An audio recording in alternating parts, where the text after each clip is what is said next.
It's time again for another installment of The Basics, and on today's show, in regards to the Star Trek CCG, I want to talk about infiltration.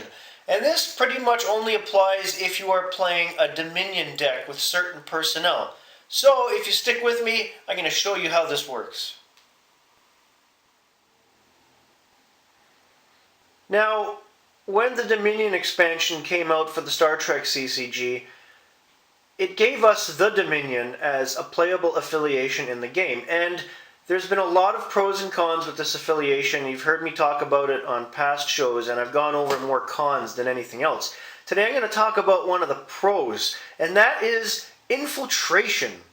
Now you're probably wondering how that works if you have never played with the Dominion or you don't know much about the game.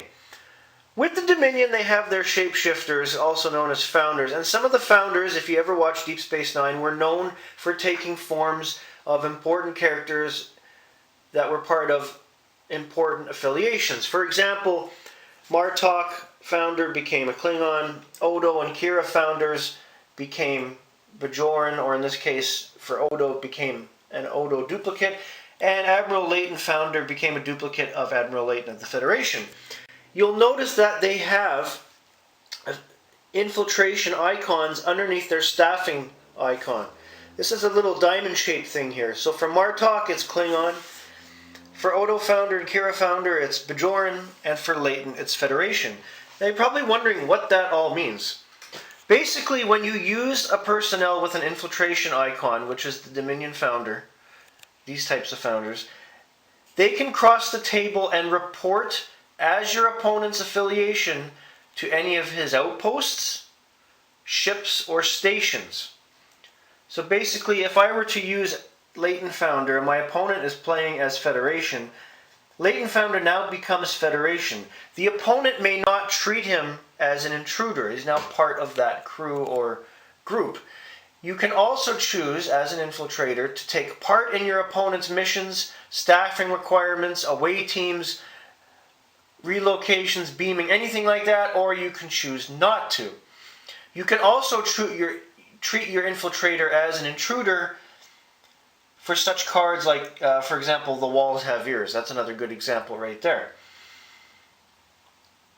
The infiltrator may not execute actions. It's not meant to do that. You're pretty much there as a spy. You're pretending to be them. You're doing whatever they're doing in their affiliation. That's pretty much it.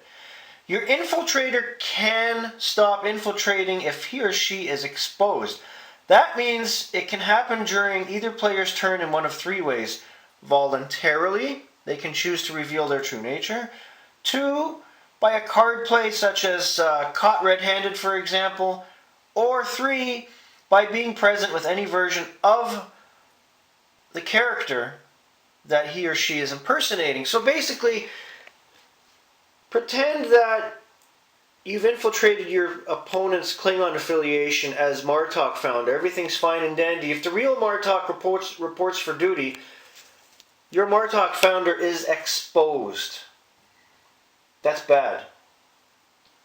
You cannot infiltrate again until after being away from all of the opponent's personnel for a period of time.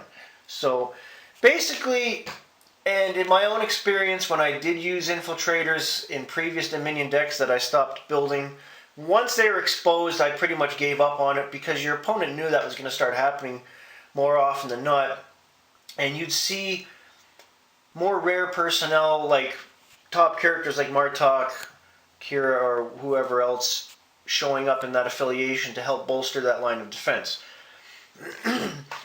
I'm not saying don't use infiltrators at all, because as a Dominion deck, it's a very interesting tool that can be used to help you, but it doesn't always work. It's as simple as that. Now, before anybody asks me, one of the problems with infiltrating is, say one of your infiltrators, for example, I'll use Admiral Layton again, the Admiral Layton founder. If he's on a Federation ship and I'm playing my Dominion, I come up against that ship, I'm going to attack it, because trying to get that infiltrator back, I could do that, but I'd rather blow up everything there because he's fulfilled his duties to me at that point.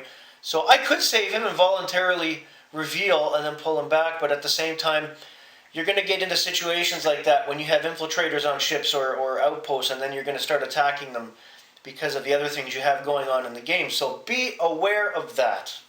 That's all for today. Have a great day, everybody.